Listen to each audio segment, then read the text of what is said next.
Bonjour et bienvenue à Be Back Podcast, la saison numéro 2, épisode numéro 2. Mon nom est Pierre-Olivier, je suis cofondateur de Pixel Guru et aujourd'hui je reçois Charles Jolicoeur, le cofondateur de NetMedia 360. Salut Charles, comment ça va? Allô, salut Béo, ça va bien toi? Super, on va faire un cheers au travers des micros qui est dur un peu.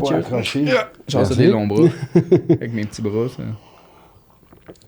Charles, en fait, Charles va venir nous expliquer un peu qu'est-ce qu'il a cofondé, puis qu'est-ce que ça en est devenu, puis surtout le pourquoi, pourquoi c'est utile dans le monde automobile. Donc, Charles, tu peux peut-être nous parler de NetMedia, puis comment tu t'es rendu, en fait, à bâtir ça, et où est rendu NetMedia, puis qu'est-ce que ça fait un peu, qu'est-ce que ça mange en hiver. Oui. Puis, on abordera après ça le sujet. En fait, tout ça, c'est pour se diriger vers c'est quoi du SEO, à quoi ça sert, puis comment un peu le vulgariser, puis combien ça devrait coûter, comment l'optimiser un peu. Qu'est-ce que c'est là, vraiment du SEO? On entend ce mot-là depuis quelques années chez les concessionnaires. Mais encore, je pense que ça reste une bête noire pour beaucoup de personnes. Quelque chose qui est un peu intangible puis dur à comprendre un peu. Donc, tu es là vraiment pour mettre la lumière là-dessus. Ben écoute, merci de l'invitation. Merci pour la bière aussi. On peut jamais dire non.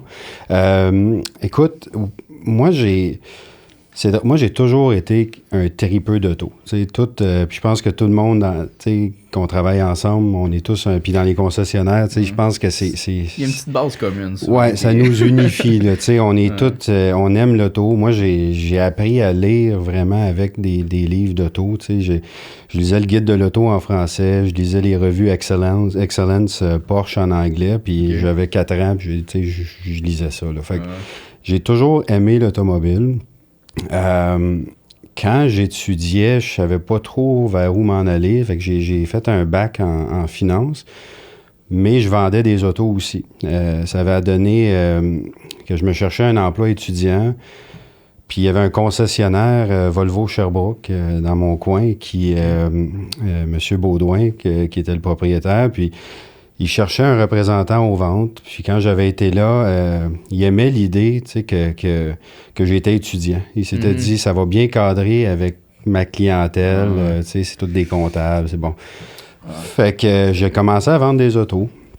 Fait que je faisais 45 heures à temps partiel au concessionnaire à vendre. Puis je faisais mon bac à temps plein. Ouais, c'était... quand je regarde aujourd'hui, souvent, on regarde 10 ans plus tard, puis on se dit, OK, ça a fait du sens. Mais sur le coup, je me demandais, je voulais pas vendre des autos. C'était pas quelque chose que je voulais faire, mais je tripais pas tant sur la finance non plus. Fait que j'étais un peu comme dans un monde où j'essayais tout. Puis, quand j'ai décidé après ça de m'enligner vers la comptabilité, donc je suis allé à Montréal, je suis allé à McGill, mais pour devenir comptable agréé. Mais il me manquait l'aspect automobile. Là, je vendais plus, j'avais pas le temps. Fait que j'ai parti un site web qui s'appelle toujours écoloauto.com. Okay. Puis j'ai lancé ça, écoute, je l'ai mis en ligne, j'étais dans un cours de taxes internationales. J'écoutais pas, je me suis comme mis là-dedans, j'ai appris à coder, j'écoutais des vidéos, comment bâtir un site web. Puis j'ai commencé à écrire des nouvelles. Qu'est-ce qui se passait sur la voiture verte dans le temps. La Leaf, elle venait d'arriver. Tesla arrivait avec la Model S. Tu faisais des reviews? Pas encore. Je faisais juste écrire mes opinions. Quand il y avait de l'actualité, j'écrivais des nouvelles. Puis c'était vraiment un hobby qui avait vraiment aucune chance normalement de réussir. C'était juste posé d'être comme quand ça me tentait plus d'étudier des états financiers, ben je me mettais et j'écrivais quelque chose. Un peu comme un blog, là, vraiment.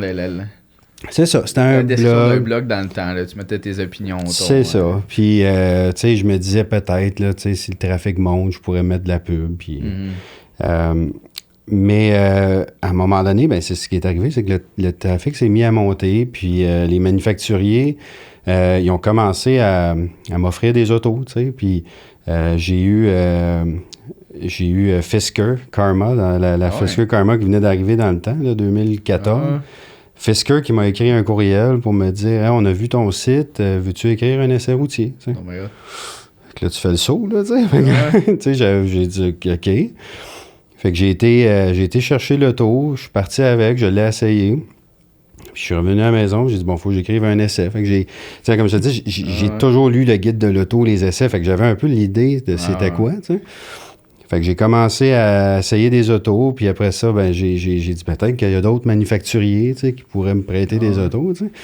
Parce que le concept pour un tripeux, ben c'est ça. Comme principe, comme petit perks, là, c'est quand même le fun. Là. C'est ça, puis c'est drôle parce que la Fisker, c'était une journée, tu sais, j'ai été la chercher, je l'ai ramenée. Fait que je me disais, tu sais, je peux prendre du temps dans la semaine pour aller essayer une auto. Fait que j'ai commencé à demander à d'autres manufacturiers, puis il y avait Hyundai qui m'avait écrit, puis... Fait que Hyundai m'ont prêté après ça, ils ont dit, OK, on va te passer un Elantra. Fait que j'ai dit, parfait. Fait que moi, je vais chercher la Elantra. Puis là, j'ai dit, bon, ben, je vous la ramène ce soir, tu sais. Puis on dit, non, tu l'as pour la semaine, là. Ah ben là, j'ai capoté, là, tu sais. Ben oui, j'ai laissé ma Civic 2000, là, tu sais, qui manquait, la clutch était due, là, puis j'ai pris la Elantra, je suis parti avec ça, puis j'ai dit, Colin, j'ai une auto neuve pour la semaine, tu sais. Fait que, tranquillement, tu sais, puis après ça, c'est drôle parce que je pensais, tu sais, que j'aurais aucun problème à avoir, une fois que, tu sais, t'as Fisker, t'as Hyundai, tu vas toutes les avoir. Ça n'a pas marché comme ça. Là, ça a pris 4-5 ans à développer les relations, mais toujours par l'entremise du site. Fait que là, j'ai commencé à faire les essais. Mais parallèlement à ça, je travaillais aussi à essayer de comprendre comment que je peux faire venir du monde à mon site. T'sais. Parce que là, je te dirais que mon temps dédié aux études de comptabilité diminuait au fur et à mesure que j'avais des autos neuves. Puis mon intérêt pour dire, qu'est-ce que ça peut faire, ça? Parce que si je monte mon trafic, je peux peut-être avoir d'autres autos, puis ça peut grossir, tu sais. Fait que j'ai commencé à comprendre, bon, OK, j'avais pas d'argent pour payer pour du trafic, là. Mais je me suis dit, hey, le SEO, je commençais à lire là-dessus. OK, Google, comment qu'on rank un site, comment qu'on fait. SEO qui est pour Search Engine Optimization. Donc, français, référencement ou optimisation des résultats des moteurs de recherche. Il y a différents termes. Là, référencement organique. Référencement organique, c'est ça. Tout ce qui touche à quand quelqu'un fait une recherche dans Google, quels les sites qui apparaissent. Puis la fameuse première page, là, qu'on veut tout. Il y a des milliards de sites, mais si on n'est pas sur la première, on est foutu. On n'existe pas. Là. C'est ça. Fait que j'ai commencé à... Puis il y a 10 ans, c'était pas mal plus facile faire du SEO, puis appliquer des stratégies, puis voir les résultats que ce l'est aujourd'hui. Parce que dans le temps, tout ce qui est relié à ton côté technique de ton site, puis on va en reparler, là, mais... le SEO, c'est ton contenu, puis c'est le côté technique du site aussi, comment il est bâti, sa structure, sa vitesse, comment que tes métadescriptions, qui sont des descriptions que tu rentres dans ton code pour dire à Google c'est quoi cette page-là. Ça, c'est tout ce qui est technique. Puis ça, dans le temps, ben quand tu optimisais ça, tu étais déjà bien parti. Tu voyais tout de suite ton step-up parce que tu avais beaucoup de mauvais sites, tu sais. Ça n'existait pas tant, c'était pas tant connu, à moins d'avoir vraiment du monde spécialisé. C'est ça, exactement. Puis Google, lui aussi, il était un peu en train de... Puis tu sais, il y a beaucoup de moteurs de recherche, mais on réfère toujours à Google parce que, veut pas, c'est la clé, là. C'est le monstre, là. C'est ça. T'en réussis un, les autres, après, ils viendront après, là. Mais dans ce temps-là, c'est ça, tu te concentrais technique, puis tu avais déjà des bons résultats. Fait que ça m'a permis aussi de développer un peu mes compétences pour coder, pour améliorer une structure de site, puis s'assurer que quand quelqu'un arrive sur ton site, c'est facile de savoir où aller. Puis, donc, ça a été beaucoup d'apprentissage de ce côté-là, de comment bâtir un bon site, qu'est-ce qui est important. Puis après ça, au fil du temps, ben, je dirais que c'était toujours une question, rester à l'affût des dernières tendances de SEO. Puis qu'est-ce que Google recherche? T'sais? Puis Google fait des mises à jour de son algorithme là, tous les jours. Puis maintenant, c'est rendu... la job à Google, c'est que tu saches pas comment ça marche. C'est ça. c'est ça. Puis, tu sais, on parle d'un algorithme, mais en réalité, il y en a plusieurs. Puis on pense que, tu sais, des fois, on a tendance à penser que c'est tout centralisé à une place, puis il y a quelqu'un qui a le secret, mais en réalité, non. Google même est rendu son propre monstre, si on veut, d'un côté, puis d'un autre côté, sa propre écosystème. Fait que même Google, tu sais, il n'y a personne qui connaît la recette sur comment que l'algorithme marche. Donc, mais c'est toujours aussi on appliquait, tu sais, dans le SEO, tu regardes des stratégies, tu vois qu'est-ce qui se passe, tu essayes beaucoup de choses, puis éventuellement, tu vois, OK, ça fonctionne bien, ça fonctionne pas bien, puis il faut toujours que tu restes à l'affût de qu'est-ce qui se passe. Fait que c'est un peu ça que je faisais pendant les 5, 6, 7 premières années pour monter Écolo Auto. Puis c'est encore ce que je fais aujourd'hui avec nos plateformes. Mais si on revient à où qu'on en était, tu sais, il y a 7 ans, 8 ans, là, j'avais un site, j'étais encore comptable, en voie d'être comptable agréé, puis j'avais des autos à chaque semaine que tu sais, ça se développait. Puis, j'ai rencontré mes partenaires aujourd'hui, Louis-Yves Cloutier et Daniel Martin, que tu connais. Oui, un peu. Donc, c'est ça, et un petit peu. Hein? Donc, on a formé un petit peu le même type d'entreprise que Pixel Guru, un partenariat, en fait, pour... donc, eux, ils voyaient Écolo Auto comme étant... puis peut-être pour ceux qui ne sont pas au courant, là, mais c'était avec l'agence 360 aujourd'hui. Donc, eux, c'est un fournisseur de solutions numériques pour les concessionnaires. Donc, ils voyaient en Écolo Auto une opportunité d'ajouter une plateforme publicitaire et médiatique au groupe.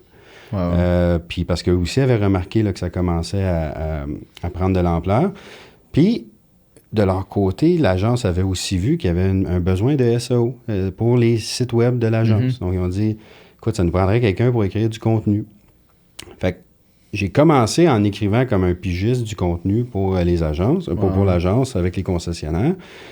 Et après ça, Écolo Auto est rentré là-dedans. Puis ça a créé, en fait, NetMedia 360, qui est devenu, à ce moment-là, la division contenu de l'agence 360. Fait que ça a l'air gros, mais c'était moi, tu sais. Puis moi, en fait, la décision que j'avais prise, c'était de lâcher la comptabilité. J'étais à un stage près. Je nommerai pas la firme, mais c'est un des top 4 qui m'avait offert un stage, là, c'est ça, le Big Four. Puis c'est pas facile d'avoir un stage avec eux. Puis quand t'en as un, souvent, c'est comme, tu sais, t'es hot, là, tu sais. Puis j'ai dit non à ce stage-là pour m'embarquer dans cette folle aventure, tu sais, de prendre mon site web désorganisé, mais que je mettais pas mal plus de temps dedans, mes relations manufacturières embryonnaires, et là, j'ai dit, puis écrire, j'aimais écrire, fait que j'ai dit, je vais faire mes articles, je vais faire les articles pour le concessionnaire. Ça a l'air que là, je suis rendu une business incorporée, tu sais. Une chance, j'avais la base. Hein? Puis, mettons, aujourd'hui, t'écris l'équivalent de combien d'articles ou de stock ou, tu sais, que... En tout, parce que là, on a rajouté des sites web pour le... Fait que, tu sais, Écolo Auto est encore là. On a MotorIllustrated.com aussi, qui vise plus le Canada anglais, qui vise les États-Unis. Fait qu'on a lancé ça en 2017. Fait que le côté journalistique, là, on a une équipe... J'ai 10 journalistes là, qui, à tous les mois, font un travail continu sur le côté média. Donc, on a des articles qu'on écrit là. On a, après ça, le côté marketing, contenu promotionnel. Donc, ça, on a créé une bonne partie là. Toi, NetMedia écrit pour les concessionnaires aussi. C'est ça. C'est créer du contenu pour les concessionnaires. Nous, ce qu'on fait, c'est que on a une division à même NetMedia qui, elle, vise à améliorer le référencement pour les concessionnaires auto. Donc, on a une équipe aussi pour ça, qui va créer le contenu sur les sites web de concessionnaires comme une portion de leur stratégie SEO. Parce que, à la base, aujourd'hui, on a dit, il y a 10 ans, le SEO technique, c'était la clé. Aujourd'hui, tous les sites au niveau technique sont bons.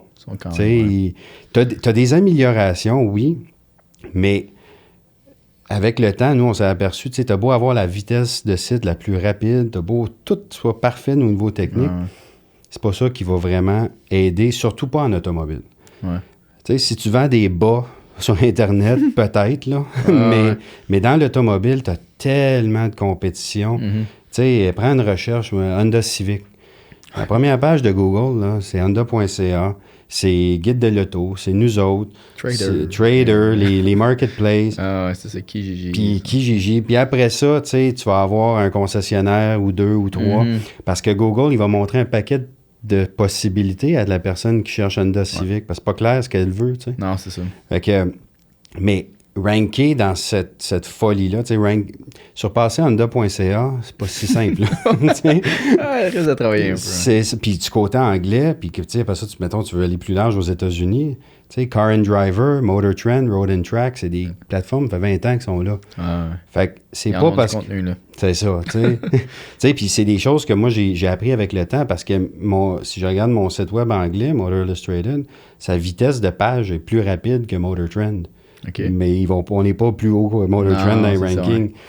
Fait qu'on a... fait que là, ça, ce qu'on a... Fait qu'une fois que le technique était... OK, le technique est correct, mais là, ça prend d'autres choses. Mais ça prend quoi? En fait, le technique, juste à l'intérieur, le technique, en ce moment, pas qu'il est plus... pas qu'il est autant important, mais c'est comme la base que si t'as pas ça, t'es juste pas là. Tu seras pas dans le game. Puis, mais ce que j'en comprends, c'est que dans l'automobile, vu les entreprises un peu... il y en a quand même beaucoup au Canada versus d'autres pays, là, mais les majoritaires sont e-dealer, Trader, 360, D2C et compagnie. Toutes eux sont capables de faire la base relativement très bien. Puis c'est... En fait, ce que tu parles là, c'est que qu'est-ce que tu fais après ça? Parce que là, tout le monde a la base. Ce qui était l'élément différenciateur, là, 7 ans était la base. Là, ce l'est plus. Là, c'est comme tout le monde a ça. Là. Si tu fais affaire avec un fournisseur relativement populaire, on va dire, là, tu vas avoir la base qui va être de facto avec ton forfait ou ton site web. Là. C'est ça. C'est ça. C'est exactement ça. C'est que ton site web a ses particularités. Il a son côté unique au niveau du visuel, des fonctions. Puis je pense qu'entre fournisseurs, c'est là un peu qu'ils vont se différencier. Qu'est-ce que je peux t'offrir à tel montant de prix? Fait que tu as des fonctionnalités différentes, mais ça ne va pas toucher nécessairement à ton SEO. Exact. Et même que ça peut le complexifier parce que, mettons que tu as un site web avec un paquet de fonctions, là, un configurateur, tu peux configurer ton paiement en ligne, donnez-moi une valeur d'échange. Tu as plein de fonctions sur ton site. Bien ça, le résultat, en fait, c'est que ton site va être plus lent. Ton page speed, qui est un élément du technique, bien, parce que tu as beaucoup de choses sur ton site, ton page speed va descendre.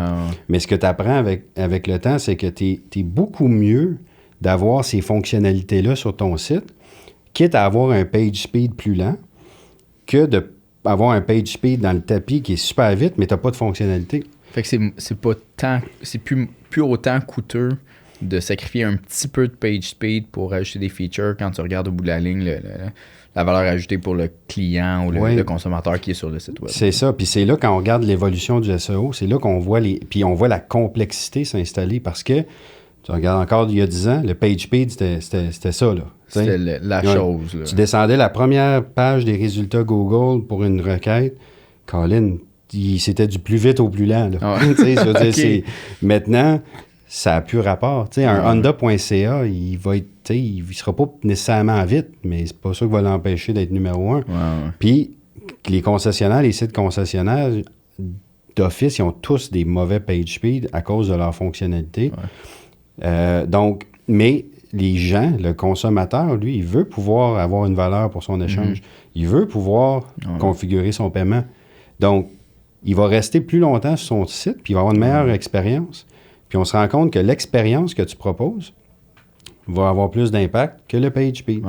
Puis après ça, ben, c'est là qu'on tombe dans le contenu, parce que c'est là contenu... le petit edge supplémentaire en SEO aujourd'hui qu'on peut aller chercher.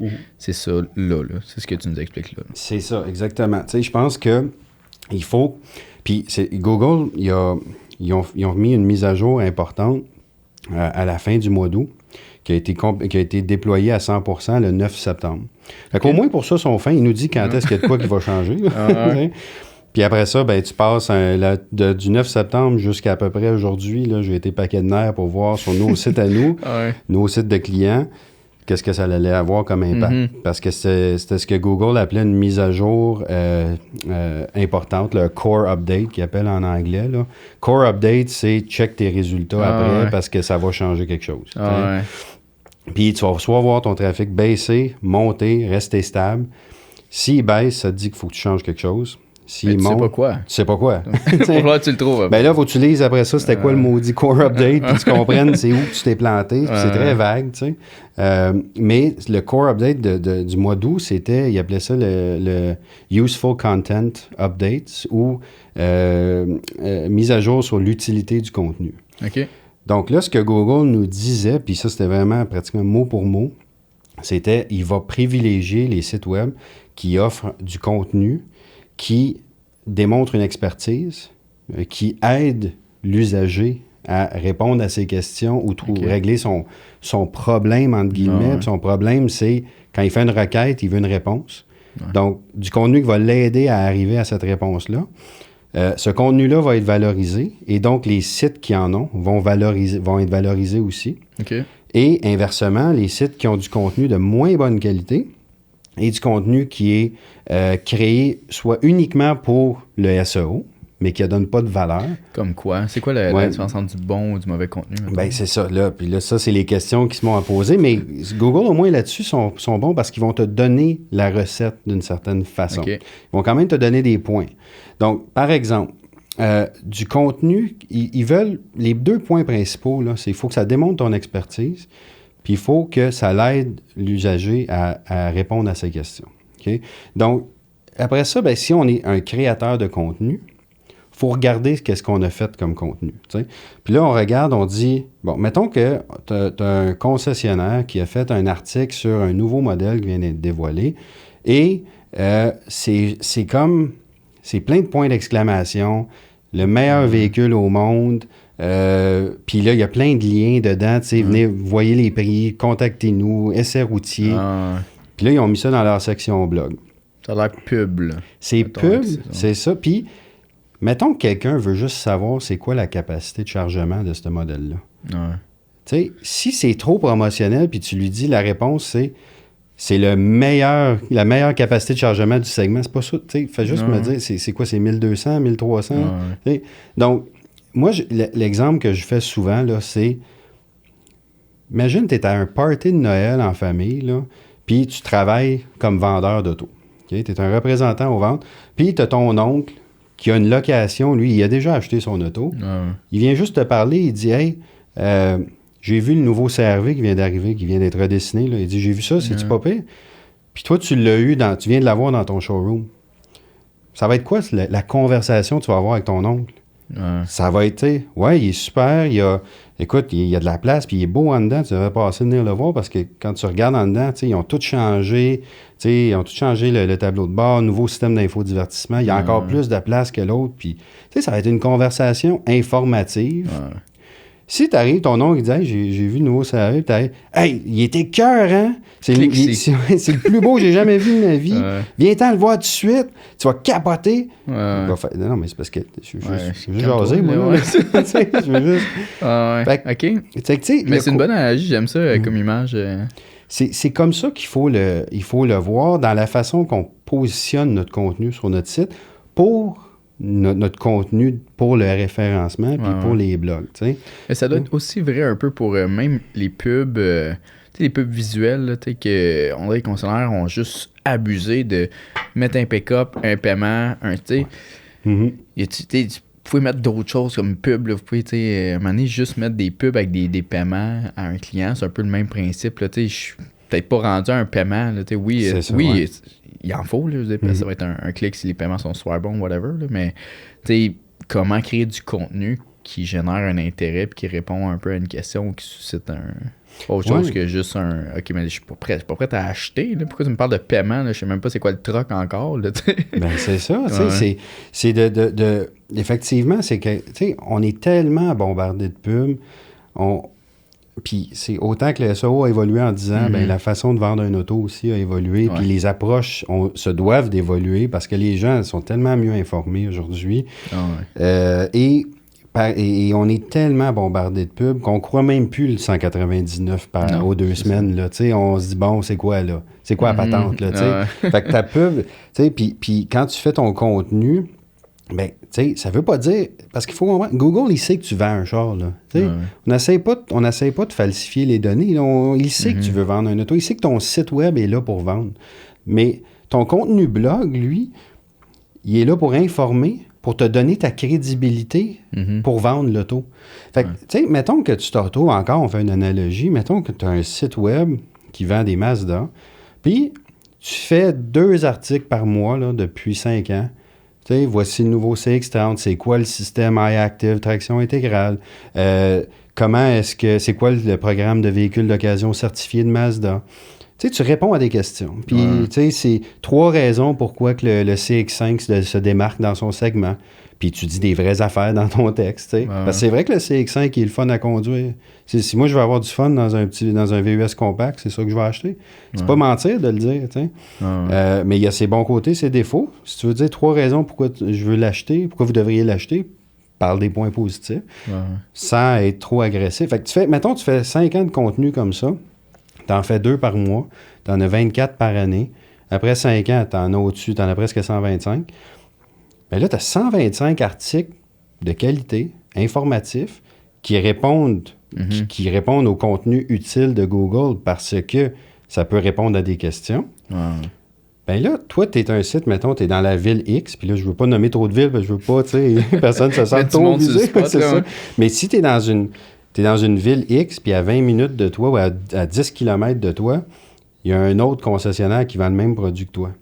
Bien, toi, tu as 125 articles, tu as montré ton expertise, tu as plein de contenus que Google peut revoir sur ton site pour déterminer la qualité de ton site. Puis l'autre à côté, il n'y en a pas. Il y a 0 article. Ou il y a une section blog qui est plein de pubs, qui n'a pas de valeur. Bien, qui que Google, on peut penser logiquement, va mettre en premier lieu à quelqu'un dans cette ville-là qui taperait CX5 à vendre? Le site qui a 125 articles, donc, mettons, fois 500 mots. On commence à en avoir des mots de plus pour Google à lire sur le site que ton compétiteur. Okay. Donc, ça ne veut pas dire que tes articles vont t'amener ton trafic, mais tes articles peuvent commencer à servir comme base pour dire à Google... On connaît notre affaire, on veut informer les gens. Donc, Google va peut-être ranker ta page du CX5 plus haute. Tu sais, ta page hub, CX5 2022. Il va probablement ranker cette page-là plus haute que ton compétiteur qui n'a rien fait ou qui fait du contenu qui est de mauvaise qualité. Fait que le SEO concessionnaire, c'est de dire, regarde, je fais beaucoup de contenu d'information, du contenu de qualité, qui va aller chercher qui va démontrer mon expertise. Puis ça, on va en parler après parce que c'est l'autre composante, mais je démontre mon expertise et donc, c'est un peu une entrevue avec Google que je fais. T'sais. Moi, je vends des CX5, tu le sais. Mon compétiteur vend des CX5, tu le sais. Bon, moi, regarde ce que je sais sur le CX5, c'est tous mes articles que j'ai écrits dessus, puis c'était super informatif. Fait que, amène, s'il vous plaît, si ça te dérange pas, Google, plus de monde à ma page CX5 que mon compétiteur. Fait que ça devient un peu... les articles ou ce genre de blog-là ou de trucs comme ça te permet d'augmenter ta notoriété aux yeux de Google. Puis Google est de plus en plus, ce que j'en comprends, est de plus en plus humain, si on va dire, là, il va analyser des faits, puis il va dire, mais cette personne-là ou ce site-là a l'air beaucoup plus compétent pour ce que tu recherches que lui, même si lui a payé X montant. Exact. Là, c'est plus nécessairement juste une question de publicité. C'est non, mais sur ce site-là, j'ai plus confiance que tu vas avoir réponse à tes questions, même si ta question, ce que j'en comprends de ce que tu me dis, c'est que même si la question que j'ai posée n'est pas nécessairement exactement liée à quelque chose que tu as écrit, mais tu as, mettons, le mot Mazda dedans, ben, Google va dire, mais ce site-là, en général, tout ce qui concerne du Mazda ou du CX5 a fait du sens pendant les 5 dernières années. C'est ça. Ben, va voir là, tu as plus de chances que le contenu soit pertinent pour ce que tu recherches. C'est ça. Tu sais, les concessionnaires aiment, les Google Reviews, c'est tellement important. Là. C'est la grosse guerre dans les dernières années. C'est la grosse guerre, ben c'est ça. Fait que, tu sais, tu peux voir le contenu comme ton Google, l'équivalent Google Review pour Google. Tu sais. Wow. Chaque article, c'est un review d'un client. OK. Puis Google, c'est les clients qui regardent les autres. Tu sais, c'est un peu comme si tu disais, regarde, j'ai 281 Google Reviews qui dit aux autres consommateurs, je suis hot. Mm-hmm. Mais là, tu as 281 articles qui disent à Google, t'es hot. Ouais, hein? ouais. Fait que, puis tu vas avec le temps, parce que le SEO, c'est du long terme. Tu vas avec le temps, les mots-clés, tu sais, il y a beaucoup d'aspects. Tu sais, la recherche de mots-clés, c'est encore pertinent. Il y a des éléments, tu sais, mais quand tu es un dealer Mazda, tes mots-clés, là, on sait c'est quoi pas mal, tu sais. Parce que tout le monde les connaît. Ouais. c'est tes modèles, c'est tes services que tu offres, c'est ta ville, c'est tout ce qui est relié à tous les produits que tu vends. Mais c'est les mêmes mots-clés d'un Mazda à l'autre. Puis je sais qu'il y en a qui vont, tu sais, il y aurait des gens SEO, des experts qui diraient ouais, mais non, là. Ouais, mais c'est parce qu'on n'a pas, tu sais, 12 heures pour en parler, là. Fait que la base même, c'est de dire, tu sais, faut pas trop se casser la tête sur les mots-clés au début. Parle de ta marque. Parle-en de la même façon que tu en parlerais encore au party de Noël ou que tu en parlerais à un client qui rentre puis qui veut juste avoir de l'information. Puis en faisant ça, on fait des bons reviews pour Google pour voir notre site. On lui montre qu'on connaît notre affaire. On respecte l'utilité du contenu que Google nous demande d'avoir dans notre contenu qu'on fait. Et ensuite de ça, on est en mesure on va voir que petit à petit, notre trafic organique va monter. Puis le trafic organique, bien souvent pour un site, c'est 50% et plus, même entre 50 et 55% du trafic qui vient au site. C'est beaucoup, c'est une composante qu'on ne peut pas négliger et qu'on ne peut pas remplacer en payant pour. Okay. Puis ça, c'est un autre élément qui est intéressant pour un concessionnaire, c'est que faut comprendre une chose. Tu sais, on paye pour des mots-clés, on paye à tous les clics, mais Google, la dernière chose qu'il veut, c'est qu'on ait la capacité d'amener du monde à un mauvais site juste parce qu'on a bien du budget. Okay. Fait que quand tu fais du bon contenu, puis tu as une bonne stratégie d'organique, puis tu montes ta valeur en termes d'information, ça t'aide pour ton organique, mais ça t'aide pour ton payant aussi. Ça va te coûter moins cher. Ça va te coûter moins cher du clic parce que c'est encore l'idée... Tu établis une meilleure réputation aux yeux de Google. Fait que là, tu aurais un site plein de promotions, plein de contenu qui est de mauvaise qualité. Mais lui, il peut pas compenser le fait qu'il a fait du mauvais travail de contenu en payant plus cher. Google veut pas ça. Il veut pas ça parce que même s'il dit, parce qu'on dit, oui, toi, tu as fait du bon contenu, tu vas payer moins cher du clic. Mais l'autre, c'est pas une question de moins cher du clic. Il va caper le budget, mais il ne se rendra pas, il ne réussira pas. Tu sais, un concessionnaire qui aurait de la misère à dépenser son budget, qui paye cher du clic, c'est une indication, ça, qu'il faut qu'il se débatte pour pouvoir amener du monde à son site. Fait que, avoir du bon contenu, avoir du contenu organique, du contenu informatif, ça t'aide du côté organique, mais ça t'aide du côté payant. Puis, ça t'aide aussi de ton referral, qui était sur tous les médias sociaux, par exemple. Tu sais, quand tu es une page Facebook de concessionnaire, qu'est-ce que tu mets sur ta page? Là? Ils ont de la misère avec ça. Il y a beaucoup qui ont de la misère avec ça. Le contenu de leur page. Là. Ben oui, tu sais. Juste encore une fois, des paiements de char ou une livraison de quelqu'un. C'est cool d'en mettre des livraisons. Là, je sais pas de pas en mettre.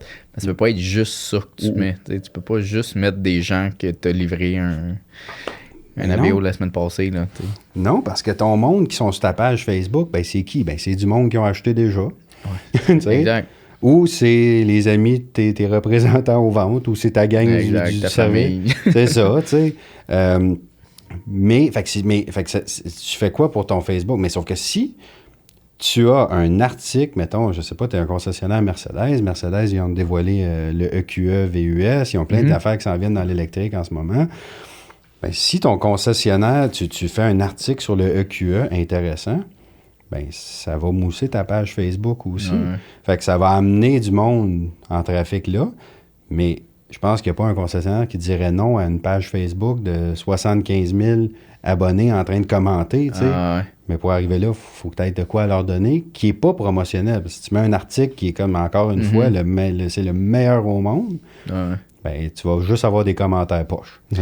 Puis est-ce que ça, des vidéos, des statuts comme ça sur des pages, parce que ça me fait penser, le podcast juste avant toi, c'était Julien Leroux, je sais pas si tu connais, de Joliette Dodge, tu sais, qui était vraiment populaire avec les vidéos, il crie à la caméra, puis ça a vraiment bien fonctionné. Il s'est ramassé justement une grosse fanbase de ça, avec les pages Joliette Dodge ont explosé avec le temps, explosé. Ils ont grandi vraiment beaucoup avec plein de concours, cette affaire-là. Mais lui, ça lui apporte au bout de la ligne, une belle visibilité, du trafic aussi, parce qu'il y a des clics ici et ça. Est-ce que ça compte un peu dans le SEO? Est-ce que c'est considéré du SEO, en fait, de faire des vidéos et de les mettre sur une page Facebook, même si c'est pas théoriquement sur Google ou sur ton site web?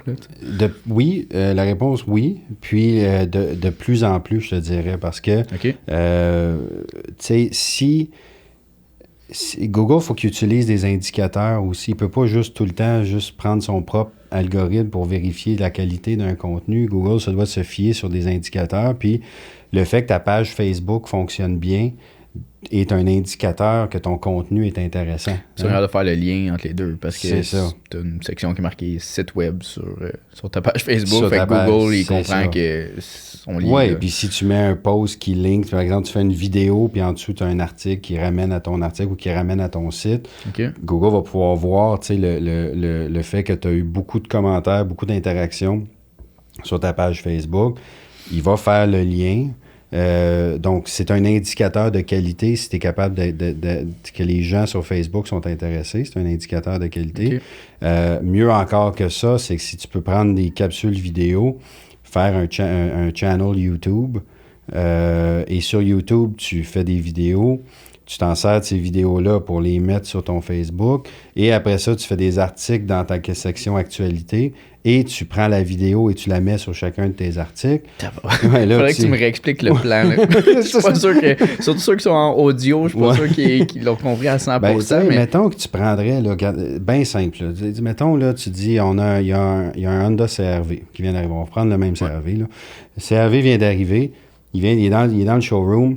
Tu fais un walk-around avec ton représentant aux ventes qui fait juste faire le même pitch qu'il ferait à un client qui vient de rentrer. Il le fait dans une caméra. Tu prends cette vidéo-là, tu le mets sur YouTube. Mettons, laisse faire, éditer, puis ça me prend, c'est compliqué. Direct. C'est ça. Sors ton iPhone 13, là, c'est écœurant la qualité. Là. Fais juste filmer la personne qui walk-around, mets ça sur YouTube. Tu as un walk-around de 6 minutes sur le CR-V. Prends ton walk-around, mets-le sur ton Facebook. Voici, on vous présente, Yannick vous présente le nouveau CR-V. Est-ce que la page YouTube, un détail, mais est-ce qu'elle doit être idéalement au nom du concessionnaire? Que le concessionnaire se parte une page YouTube qui prend 14 secondes et demie à faire. Là. C'est ça, exactement. Puis qui va avoir 0 abonnés, puis après ça va être encore tes amis. Mais c'est pas... c'est comme n'importe quoi. Fais-le aller assez longtemps, puis fais quelque chose de le fun, puis ça va bien marcher. Fait que si ton vidéo, ton walk-around, il peut être le fun parce que pour un client potentiel, il y a plein de vidéos qui se font. Nous, on en fait du côté média, mais on va peut-être pas toucher à tous les aspects que le représentant va. Puis je vais même, puis c'est là on va parler de l'expertise, parce que c'est vraiment là qui est la clé, mais si tu fais un walk-around, il y a de quoi de pertinent là-dedans. Si tu parles du prix, si tu parles de le financement, si tu parles des versions qui sont disponibles, l'équipement de base, ça... Tu peux faire une vidéo qui touche à ça. Tu fais ton Antoine Joubert. C'est ça, exactement. Tu tournes autour, mais tu y vas encore plus vendre. Puis, parce que... Puis même, on va en parler là, parce que l'expertise, quand Google nous dit dans le contenu, il faut qu'on démontre ton expertise. Bien, c'est quoi l'expertise du concessionnaire reliée à ce modèle-là, au CR-V? Parce que, mettons, nous, on va l'essayer, le CR-V, du côté des colos auto. Puis on va parler... on va parler de comment il se conduit, on va parler du confort, on va parler du nouveau moteur, on va parler des technologies un peu.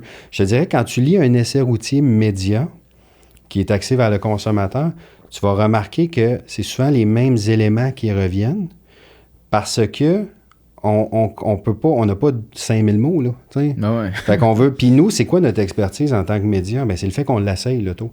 Tu sais, je te parlais qu'on fait des essais routiers avec les manufacturiers, ils nous prêtent des voitures pour une semaine. Ça a commencé il y a 10 ans, c'est encore comme ça aujourd'hui. Mais plus loin que ça, on va essayer des autos aussi qui s'en viennent dans 6 mois, dans 1 an. Tu sais, j'ai des gens qui sont un peu partout dans le monde en ce moment en train d'essayer des autos.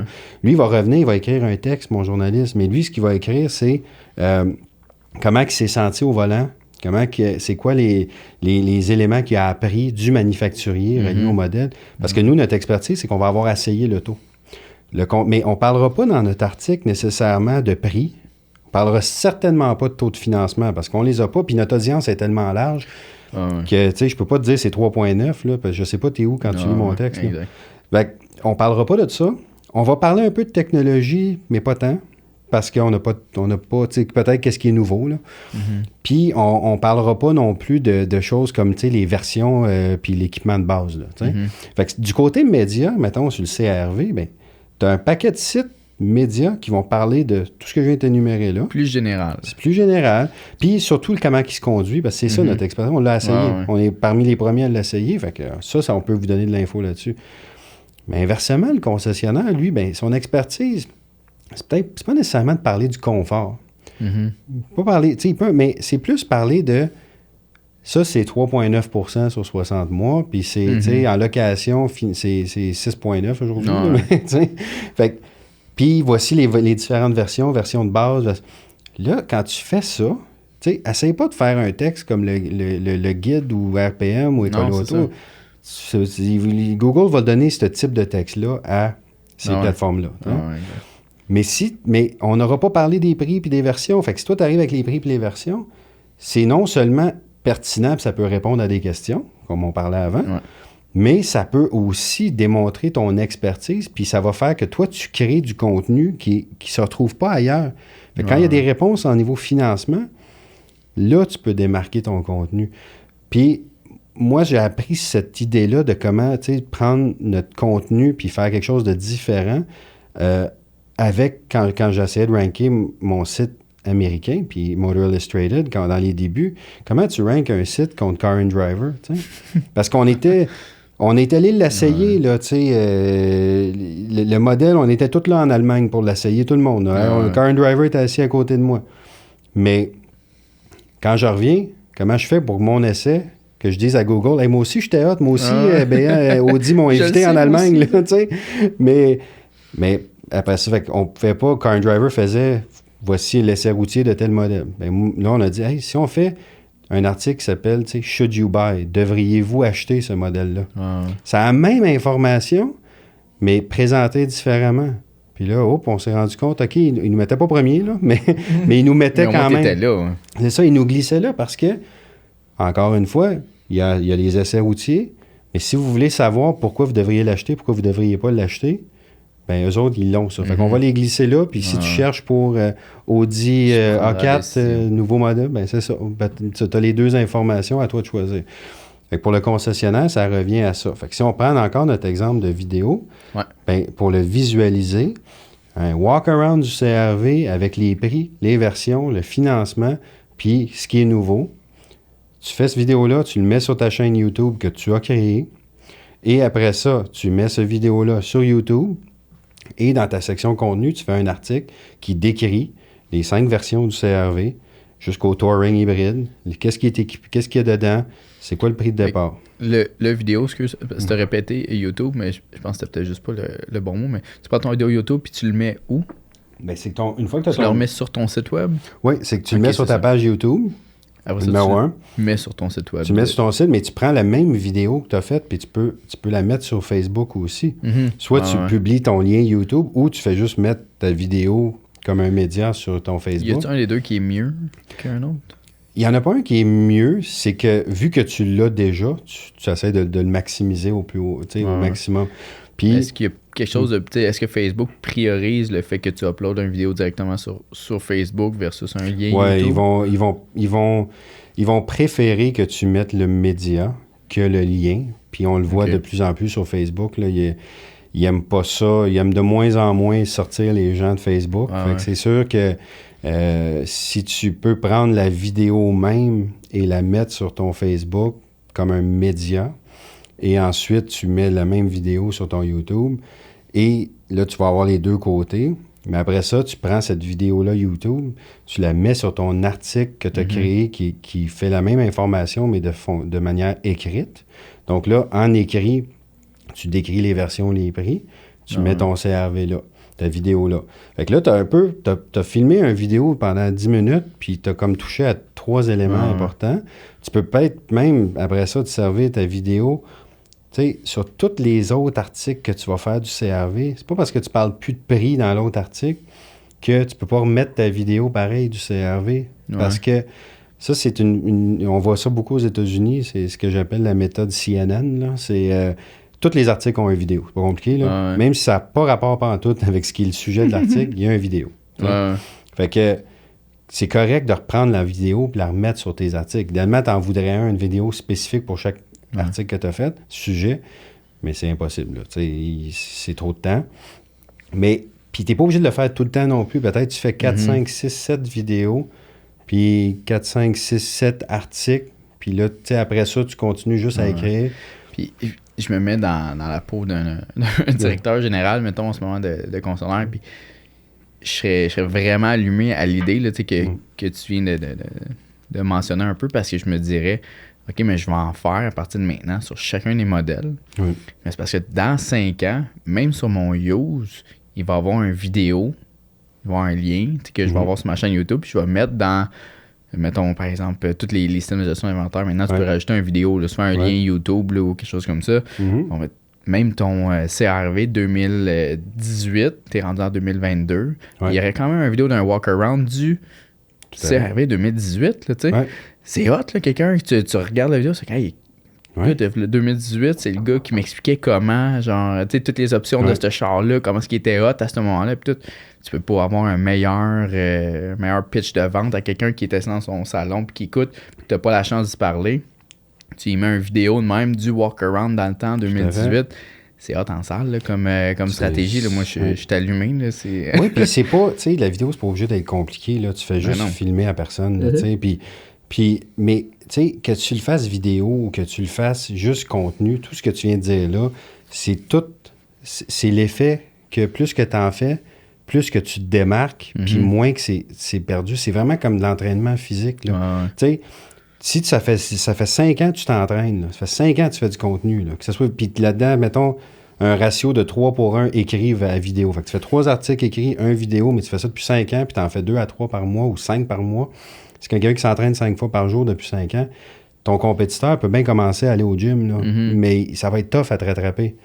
Puis inversement, par contre, il faut que tu te dises, il faut que tu continues. Parce que si tu arrêtes de t'entraîner ou tu arrêtes de faire ton contenu, ben tu vas pouvoir coaster pendant un bout de temps sur ce que tu as gagné, mais ça va plomber après.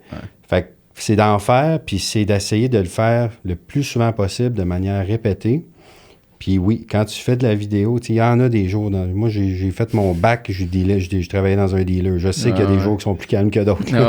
J'ai pu étudier pareil. Fait que, tu sais, quand tout le monde est dans leur bureau à jouer à solitaire ou être sur Facebook parce qu'il n'y a personne dans le showroom, prends le vendeur que ça y tente, puis viens-t'en, puis fais juste me parler du CRV. C'est pas long, là. Puis c'est quoi, selon toi, on va essayer de s'en aller vers la fin, parce qu'on va se faire un petit bout qu'on jase, mais l'avenir du SEO, ça ressemble à quoi, selon toi? Là, parce que tu nous as parlé beaucoup de la réalité en ce moment. Y a-tu un next step pour les SEO que toi, tu vois arriver ou que tu anticipes? Bien, ça va toujours continuer à s'enligner vers créer du contenu pertinent, intéressant, utile. Ça commence à être la chose la plus importante. Tu ne peux plus juste domper des mots, des mots-clés dans tes descriptions. C'est plus comme ça que ça fonctionne. C'est ça. Tu ne peux plus falsifier la chose. Puis, de moins en moins, tu vas pouvoir le faire. Fait que ça va toujours centrer à... le contenu, il mérite-tu d'être mis en valeur? Puis, est-tu bon? Puis, est-tu intéressant? Mais après ça, qu'est-ce qui va évoluer? C'est la façon que ce contenu-là est livré. Tu sais, on lit de moins en moins, les gens lisent moins, la vidéo, c'est important. Mais même la vidéo, à ce temps, on n'est plus capable de regarder 5 minutes de temps. Une vidéo, on va fou. Là, là on est là sur TikTok à 15 secondes.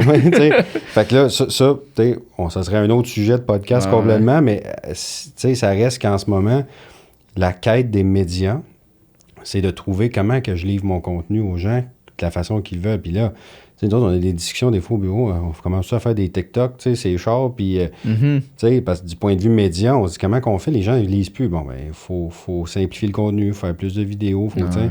Puis non, on fera pas de TikTok, parce que je vois pas comment c'est soutenable, mais ça, c'était encore. Mais ça reste que, tu sais, ça va être d'évoluer avec comment que les gens veulent aller chercher leur information.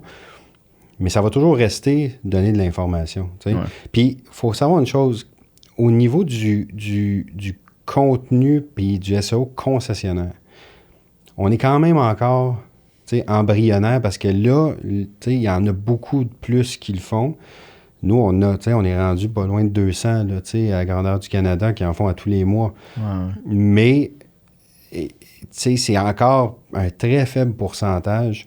Fait qu'il y a encore tant aussi longtemps que le web existe, puis le mobile existe, puis les gens vont sur un site web, il va encore avoir l'opportunité d'optimiser son site web par les manières traditionnelles. Parce que ce que je fais sur Écolo Auto, pour ranker, il faut que j'aille un peu plus loin parce que c'est beaucoup plus avancé au niveau SEO de ce côté-là, mes compétiteurs, tout le monde en fait. Si je suis un concessionnaire, puis je veux me démarquer, la compétition est encore plus embryonnaire au niveau de ce qu'ils font pour le SEO. Fait que, tu sais, ça va évoluer dans le sens, ça va juste être encore plus important de faire du bon contenu. Puis, si tu n'en fais pas du bon, tu vas encore plus voir les impacts négatifs. Mais en bout de ligne, je dirais quelqu'un qui regarde un horizon de 5 ans, ben ça va être de parler le plus possible du contenu de qualité. Puis, quand l'électrification s'en vient, un concessionnaire peut aujourd'hui se dire comme objectif... il va y avoir des questions là-dessus. Ben oui, je vais être un summum d'expertise sur l'électrification pour mes modèles que je vends. Puis je commence aujourd'hui. Puis dans 5 ans, ça va être des centaines d'articles sur informer les gens sur les véhicules électriques de toutes les façons possibles. Ça va grandir en parallèle avec nos sites à nous puis les sites de médias qui eux aussi vont s'informer. Fait qu'il y a encore, tu sais, aujourd'hui, ce qu'il faut faire, c'est dire, regarde, est-ce que je fais du SEO? Est-ce que, question 1, si j'en fais pas, il faudrait que j'en fasse. Surtout que là, tu sais, puis on achève, là, mais Google aussi, on sait, là, au niveau payant, ça va changer en 2023. Il y a des affaires qui s'en viennent au niveau de comment que ça va être, la publicité payante va être de plus en plus restrictive. Parce qu'il y a des abus, parce qu'il y a des mauvais sites qui sont capables encore de payer pour leur trafic, puis Google va éliminer ça le plus possible. Fait que ça va devenir de plus en plus important d'avoir un site de qualité pour optimiser notre trafic payant, puis aller en chercher. Fait que, tu sais, il faut commencer à penser aujourd'hui à, 1, est-ce que je fais du SEO? 2, OK, j'en fais pas. Comment j'en fais? Soit aller chercher de l'aide pour lancer la stratégie, soit la faire à l'interne, soit faire de la recherche, ou soit donner ça à contrat à quelqu'un, à une compagnie qui va le faire de A à Z. Puis, il faut en faire. Peut-être le temps de bloguer ta compagnie, mais est-ce que vous le faites pour les concessionnaires? Mettons, quelqu'un qui écoute, qui dit, hey, pour vrai, ça m'intéresse, je suis prêt à mettre des sous pour créer, mais j'ai pas le temps, puis j'ai pas personne à l'interne pour faire ça, qui est capable de faire ça. Est-ce qu'ils peuvent appeler NetMedia 360 puis dire, hey, faites-moi du contenu, ou comment ça fonctionne? Oui, écoute, tout dépendamment. Nous, on est associés avec 360 Agency, donc c'est sûr que tous les concessionnaires qui sont à même l'agence 360 peuvent parler avec leur directeur média puis aller chercher des forfaits. On a plusieurs forfaits. Mais ça, on n'a pas parlé beaucoup de budget, mais on parle de forfaits, là. Il ne faut pas que tu dépenses des milliers de dollars par mois en SEO. Il faut faire attention parce que c'est du long terme. C'est un marathon. Fait que, on peut faire des stratégies de SEO de qualité en bas de 1000$ par mois. Pas de frais de départ. Puis on est capable de faire de quoi de vraiment bon avec ça. Là, ça inclut... Est-ce que vous faites du vidéo aussi ou ça fait là? On fera pas Pas d'emblée, dans le sens qu'on a beaucoup de... Là, on va tomber plus dans des packages personnalisés où que les gens peuvent... on peut donner des stratégies de vidéo, on peut donner des scripts aussi de vidéo. On peut faire du vidéo à la limite si vraiment là quelqu'un veut dire, regarde, je veux venir puis filmer. On peut le faire, mais... Ça peut devenir un peu plus complexe dans ce temps-là. Puis la vidéo, la clé, c'est de dire, regarde, il faut que ça soit simple, facile à répéter. Puis il ne faut pas, encore une fois, Tu sais, nous, parce que, tu sais, moi, j'en ai fait du SEO avec des firmes externes aussi. Tu sais, à un moment donné, pour mes sites à moi, il a fallu que j'aille voir à l'externe, aller voir avoir une deuxième opinion, troisième opinion. Ça m'a coûté des fois, maintenant, ça m'a coûté 30 000 $, tu sais, pour juste me faire dire que j'avais un problème avec mon SEO. Tu sais, en bout de ligne, il n'y avait pas de stratégie pour le réparer, c'était juste voici tes problèmes, 30 000 $. Ça m'a écœuré. Et aujourd'hui, je me rends compte que, tu sais, il y a beaucoup de le SEO. Tu sais, on a parlé du SEO technique. Tu peux payer pour avoir un audit SEO. Là. Puis là, ils vont te dire que toute ton technique n'est pas bon. Que ça va te coûter 5 000. Mais Colin, même si ton technique est écœurant, tu ne rattraperas jamais ton 5 000. Puis même si tu implantes ce qu'ils te disent dans le rapport qui te dit que tu as des problèmes qui t'ont coûté 5 000, c'est pas là qu'il va changer.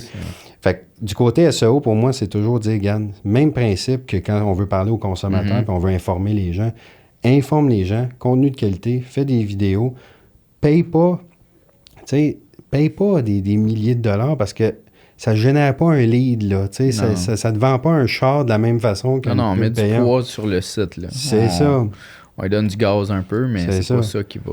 Mais tu sais, nos clients, notre client habituel, comme je disais, on en a plus de 200 au Canada, tu sais, sur un budget, mettons, mensuel de 10 000 là, par mois qui touche à tout, là. Ouais, Facebook, marketing, Apple, marketing, tout le kit, publicité numérique, publicité traditionnelle. Tu sais, c'est peut-être 10 % qui va aller sur son SEO, là. C'est comme ton immobilier dans ton portefeuille d'investissement. Tu ne mets pas tout en immobilier, mais il faut que ça en fasse partie. Fait que je dirais un concessionnaire, c'est de voir, bon, on a-tu l'expertise pour le faire à l'interne? Puis sinon, on peut aller le faire à l'externe. Peux-tu se permettre entre 500 et 1000 par mois? Oui. Bon, ben go, faites-le. Clairement le faire. Ouais. À long terme, je pense que ça va être la solution. Merci Charles, vraiment un gros merci. Si on avait encore de la bière, on ferait un autre cheers, mais on l'a fini. Fait que gros merci. Si les gens veulent avoir accès à NetMedia, je pense qu'ils peuvent passer justement soit par 360 ou j'imagine que vous avez un site web aussi. Oui, un site web. Puis on a, c'est ça, soit par 360, puis sinon NetMedia. Excuse-moi. Netmedia360.com. Ça t'émeut? Oui, ça m'émeut. C'est mon bébé. Hein. Mais Netmedia360.com, 360 Agency. Cool. Donc, oui, s'il y a de l'intérêt, là, nous faire signe, puis on sera là pour penser à des stratégies. Super, un gros merci Charles, puis merci d'être venu, puis on se réinvite bientôt. Super, à bientôt, merci. Salut. Bye bye.